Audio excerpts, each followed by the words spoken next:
You know how sometimes you're just having one of those perfect days? The sun's out, you got your favorite podcast playing, and you're just cruising. That was me. I was walking through Central Park, enjoying the quiet. I was taking a little shortcut through a less traveled path when I saw it. A wallet. It was a nice, old-school leather wallet, clearly expensive, lying right next to a park bench. My first thought was, score! Then my second thought kicked in, be a good person, Jake. I picked it up. It was packed, thick with cash, a bunch of credit cards, the whole 9 yards.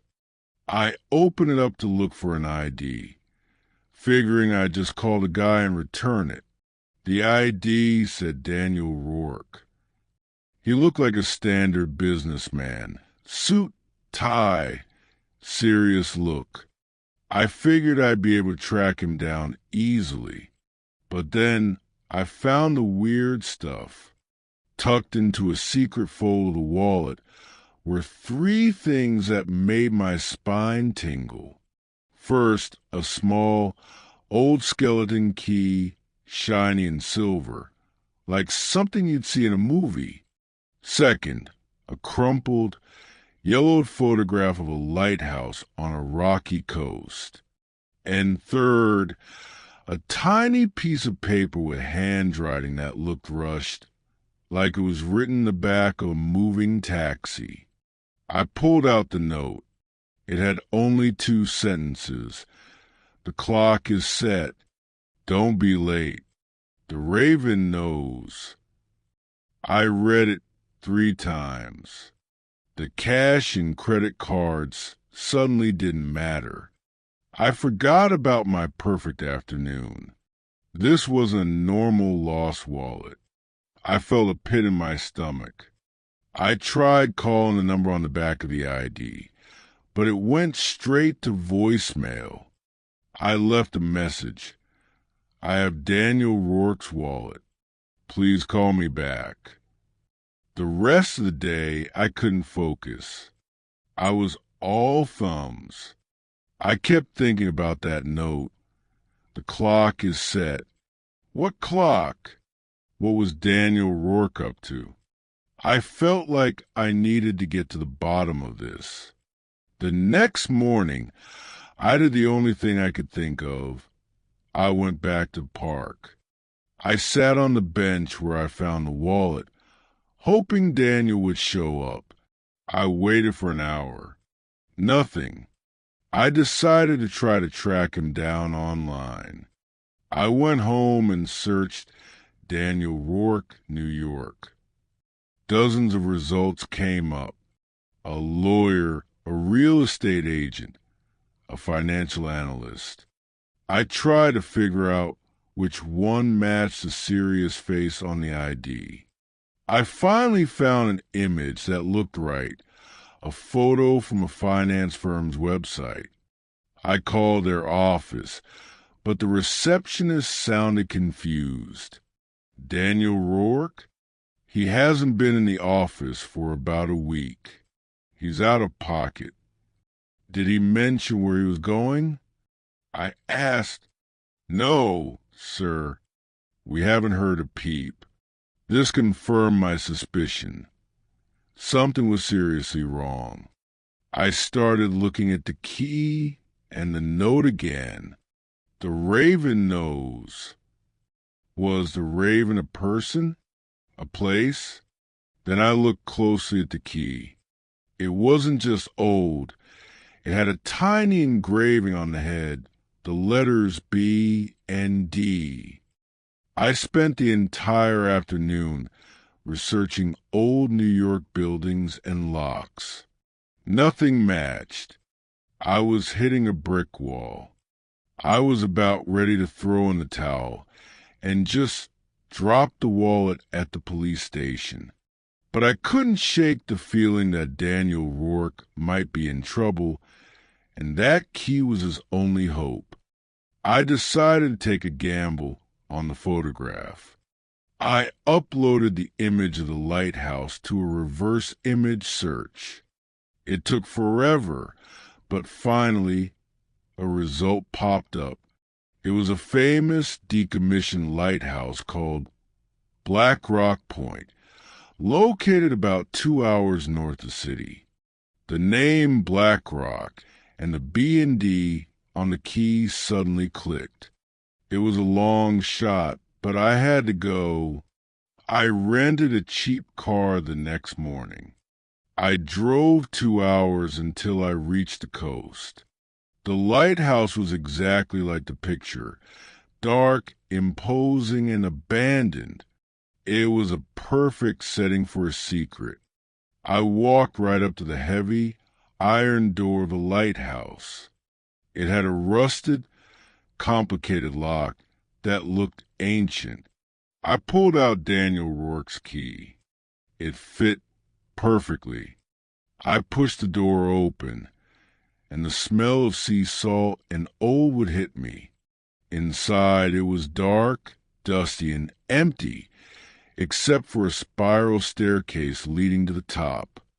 I walked slowly, my heart pounding in my chest.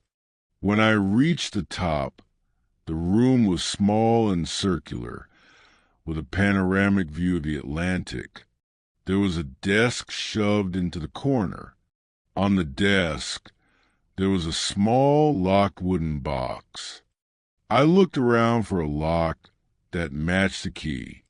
Nothing. I was confused. I was about to give up when I looked at the desk itself. There was a tiny drawer with a small brass lock. I tried the key. Click. It worked. I pulled the drawer open.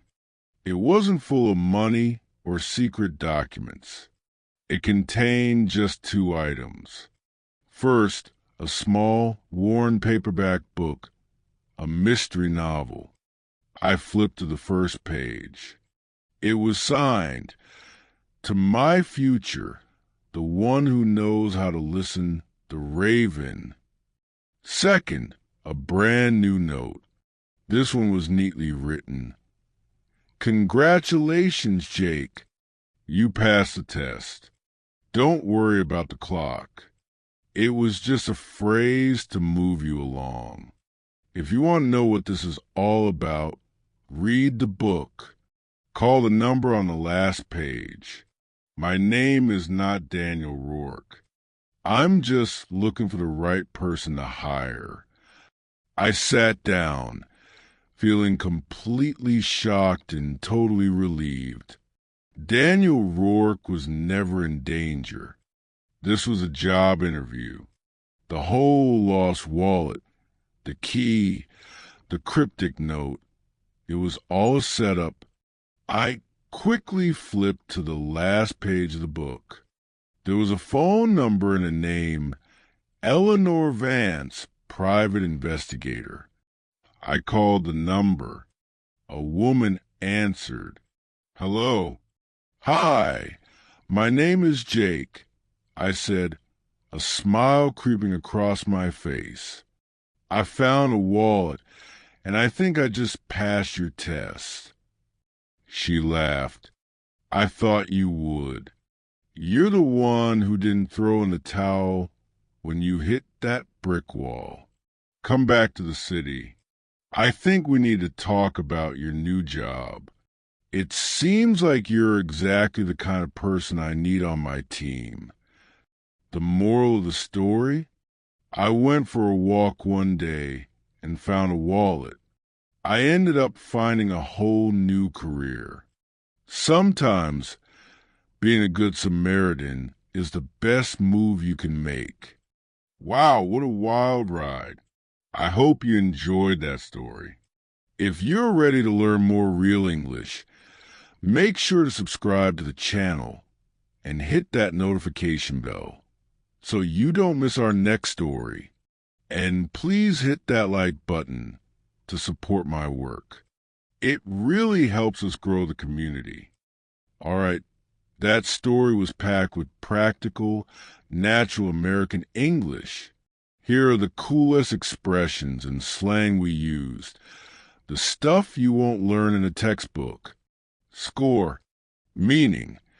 An exclamation meaning you found something great or achieved something good. The whole 9 yards. Meaning, everything, the full extent of something. Pit in my stomach meaning, a feeling of dread, fear, or intense nervousness. All thumbs, meaning clumsy or awkward, especially with your hands. Up to something, meaning to be doing something, often something secret or mischievous. Get to the bottom of this, meaning to find the true reason or cause of something, to solve a mystery.